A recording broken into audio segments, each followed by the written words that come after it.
Bismillahirrahmanirrahim. Perhatikan ancaman yang sangat tegas bagi orang yang nyebut-nyebut kebaikannya.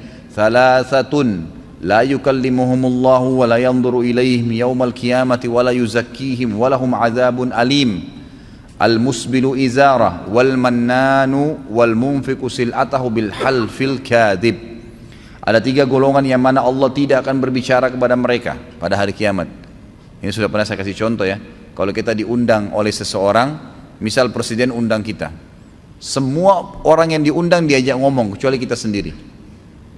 Nggak dilihat, nggak diajak ngomong. Gimana perasaannya? Semua orang ditanya kabarnya, dari mana asalnya. Ini lewat depan kita nggak ditanya, nggak diajak ngomong sama sekali. Padahal semuanya diundang. Pasti ada perasaan yang tidak nyaman. Ini cuma contoh rasional saja. Allah tidak akan ngomong sama mereka pada hari kiamat. Tidak akan melihat mereka. Dan Allah tidak akan mensucikan mereka di timbangan amal.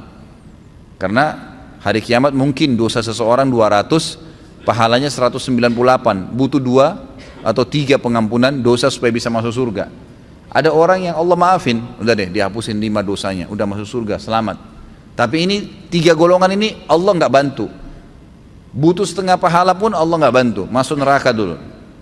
Nggak dilihat, nggak ada yang ngomong, dan tidak akan disucikan di timbangan hari kiamat. Dan mereka akan mendapatkan azab yang pedih, 4 ancaman. Yang pertama, orang yang memanjangkan pakaiannya melebihi mata kaki, isbal, yang sudah pernah saya jelaskan. Dan hadis ini pernah saya jadikan hujjah atau alasan.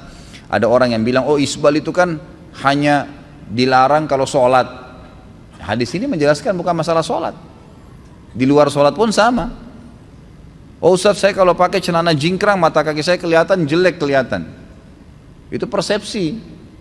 Ada orang di mall pakai sampai lututnya lebih tinggi, nggak dimasalahkan.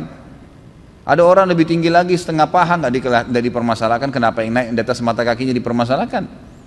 Karena seorang muslim dalam mengimani tauhid uluhiyah, mengesahkan Allah dari sisi ibadah, adalah meyakini semua yang baik dan bagus dan indah itu di mata dia, apa yang bagus dan baik serta indah di mata Allah.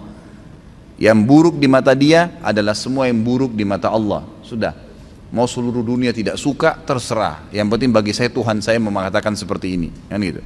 Itu namanya mengesahkan Allah dari sisi uluhiyahnya, penyembahan Allah secara murni.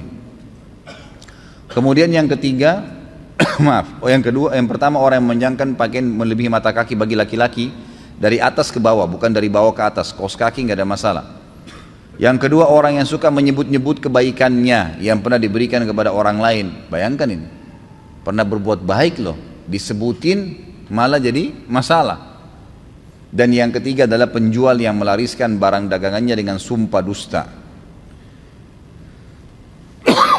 Hadis yang lain, kata Nabi SAW, thalathatun la yakbalullah minhum sarfan wala adla aqun wa mannanun wa mukadzibu bil qadar. Ada 3 golongan manusia yang mana Allah tidak akan menerima amal wajib maupun amal sunnah darinya, yaitu orang yang durhaka kepada kedua orang tuanya. Yang kedua, orang yang gemar menyebut-nyebut kebaikannya, dan orang yang mendustakan kadar, mendustakan takdir maksudnya.